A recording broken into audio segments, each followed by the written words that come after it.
Hi అండి. Welcome to my channel. ఎలా ఉన్నారండి? అందరూ బాగున్నారండి? ఈరోజు ఈ వీడియోలో నార్మల్ బ్లౌజ్‌కి మెడపట్టి అంటే నెక్ ఏ విధంగా స్టిచ్చింగ్ చేయాలి, షోల్డర్ జారిపోకుండా ఎలా స్టిచ్ చేయాలో మీకు అయితే మంచి టిప్ అయితే ఈ వీడియోలో చెప్తానండి. ఇది ఎలా స్టిచ్చింగ్ చేయాలో కొత్తగా నేర్చుకునే వారికి నార్మల్ బ్లౌజ్ స్టిచ్చింగ్ చేయటం అంతగా రాదు కదా, కాబట్టి బ్లౌజ్ అయితే మొత్తం అయితే వీడియో చేయలేదు, ఓన్లీ నెక్ వరకే చూపిస్తానండి. అది మీకు చాలా యూజ్ అవుతుంది, అందుకని చెప్పి దీనైతే వీడియో చేశాను. చూడండి, ఇది ఈ బ్లౌజ్కి మిగిలిన పట్టి క్లాత్ అయితే ఇది బ్లౌజ్ పీస్కి చాలా తక్కువ ఇచ్చారండి. ఇది 77 పాయింట్స్ అయితే సెంటీమీటర్స్ అయితే ఇచ్చారు, 80 కూడా లేదండి. దీన్ని నేను మొత్తం అంతా స్టిచ్ చేసిన తర్వాత మెడపట్టీలు అయితే ఇలా క్రాస్గా తీసుకుంటున్నాను. ఇలా ఇలా క్రాస్గానే వేసుకోవాలండి. మెడకి పట్టి స్టిచ్చింగ్ చేసేటప్పుడు ఇదిగోండి ఇలా క్రాస్గా అయితే కటింగ్ చేసుకోవాలి. 1 ఇంచు వెడల్పు ఉండేలాగా చూసుకొని ఈ విధంగా ఇలా క్రాస్గా కట్ చేసిన తర్వాత ఇలా మనం ఇవన్నీ కూడా అటాచ్ చేసుకోవాలి. ఇలా అటాచ్ చేసేసేయాలి, కలిపి స్టిచ్చింగ్ వేసుకోవాలి. ఇలా స్టిచ్ చేసిన తర్వాత ఈ ఖర్చుని కట్ చేసుకొని ఇవన్నీ మళ్ళీ కరెక్ట్గా అయితే దారాలన్నీ కటింగ్ చేసేసుకోవాలి.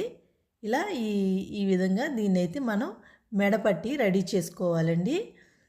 ఈ బ్లౌజ్ అయితే 30 ఇంచెస్ 30 సైజ్ బ్లౌజ్ అండి, నడుము లూజు. అయితే ఇది నడుము బారు చాలా ఎక్కువ ఉందండి, కాబట్టి ఇదైతే నాకు బ్లౌజ్ అయితే సరిపోలేదు.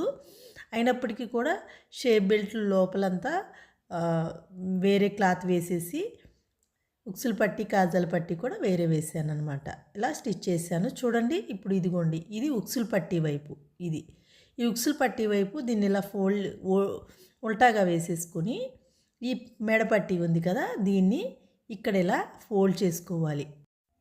ఇలా ఇక్కడి నుంచి స్టార్ట్ చేసి పాదం వారే ఖర్చు పెట్టుకొని స్టిచ్చింగ్ చేయాలండి. ఇదిగోండి, ఇది బ్లౌజ్ పీస్ ఉంది కదా, బ్లౌజ్ పీస్ని మనం లాగకూడదు. బ్లౌజ్ పీసు లాగకుండా బ్లౌజ్ నెక్ అయితే లాగకూడదండి. బ్లౌజ్ నెక్ లాగితే సాగిపోతుంది. కాబట్టి మనం మెడపట్టి వేస్తున్నాను చూడండి, ఆ మెడపట్టిని కొంచెం నేను లాగిపెట్టి వేస్తున్నాను. కొద్దిగా అది స్టిచ్చింగ్ చేస్తూ కొంచెం లాగుతూ స్టిచ్చింగ్ చేస్తున్నాను. కొద్దిగా లాగిపెట్టే వేస్తున్నానండి, ఎందుకంటే ఇలా వేయడం వల్లే నెక్కు జారిపోకుండా, షోల్డర్స్ జారిపోకుండా ఉంటుందండి. బ్లౌజ్ నెక్ చాలా టైట్గా ఉంటుంది. కొన్ని బ్లౌజెస్ షోల్డర్స్ జారిపోతూ ఉంటాయి కదా, అట్లాంటి పొరపాటు జరగకుండా ఉండాలి అంటే కనుక ఇలా మనం క్రాస్ ముక్క తీసుకోవాలి. క్రాస్ ముక్కలు తీసుకొని అటాచ్ చేసిన తర్వాత ఇలా మనం దీనికి ఈ రెండు జాయిన్ చేసేటప్పుడు దీన్నైతే లాగి వేసుకోవాలి. ఈ క్రాస్ ముక్కనే లాగాలండి, బ్లౌజును లాగకూడదు. ఇదిగోండి చూడండి, పాదం వారా ఖర్చు పెట్టి స్టిచ్చింగ్ చేయాలి. ఈ విధంగా స్టిచ్ చేసిన తర్వాత ఇప్పుడు దీన్ని ఇలా పైన రఫ్ చేయాలి, గోరుతో గీరాలి.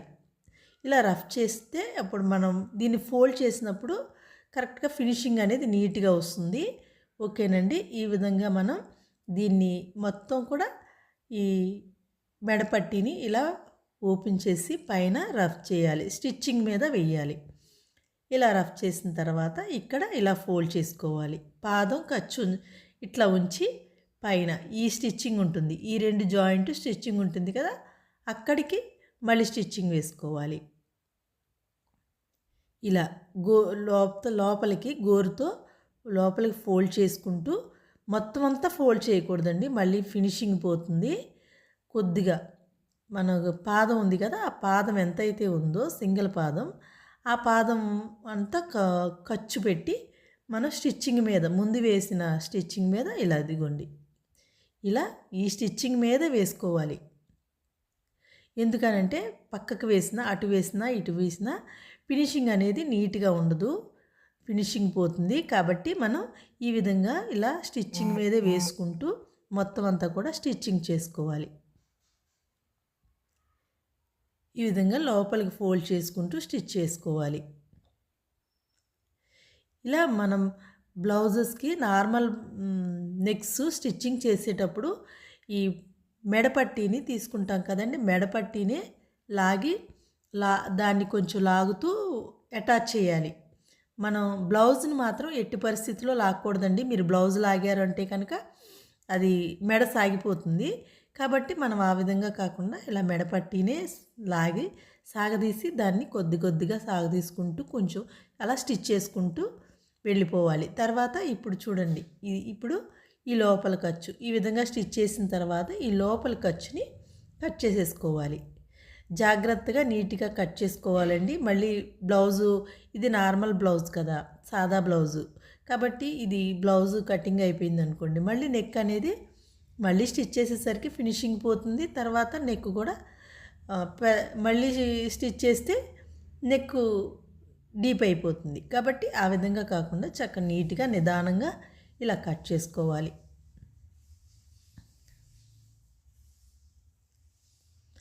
ఫ్రెండ్స్, మీలో ఎవరైనా ఫస్ట్ టైం నా ఛానల్ చూస్తే సబ్స్క్రైబ్ చేసుకోకపోతే సబ్స్క్రైబ్ చేసుకోండి. నచ్చితే ఈ వీడియో లైక్ చేయండి. ఇలా మనం ఇదంతా కట్ చేసేసుకోవాలండి. ఇలా కట్ చేసిన తర్వాత దీన్ని ఇప్పుడు ఈ పట్టీ ఉంది కదా, ఈ పట్టీని లోపలికి ఫోల్డ్ చేసి పైపింగ్ హెమ్మింగ్ చేసుకోవాలి. ఈ విధంగా అయితే మెడకి పట్టీ ఈ విధంగా వేసుకోవాలండి. నెక్ స్టిచ్చింగ్ ఎలా చేయాలో మీకు అర్థమైందని అనుకుంటున్నాను. ఓకేనండి, ఇదిగోండి ఇలా ఫోల్డ్ చేసి మనం చేతి పని చేసుకోవాలి. ఓకే ఫ్రెండ్స్, షోల్డర్ జారిపోకుండా నెక్ ఏ విధంగా స్టిచ్ చేయాలో, నార్మల్ బ్లౌజ్కి మెడపట్టి ఎలా స్టిచ్ చేయాలో మీకు అర్థమైంది కదండి. అర్థం కాకపోతే కామెంట్ బాక్స్లో కామెంట్ చేయండి. ఈ వీడియో నచ్చితే ఖచ్చితంగా లైక్ చేయండి.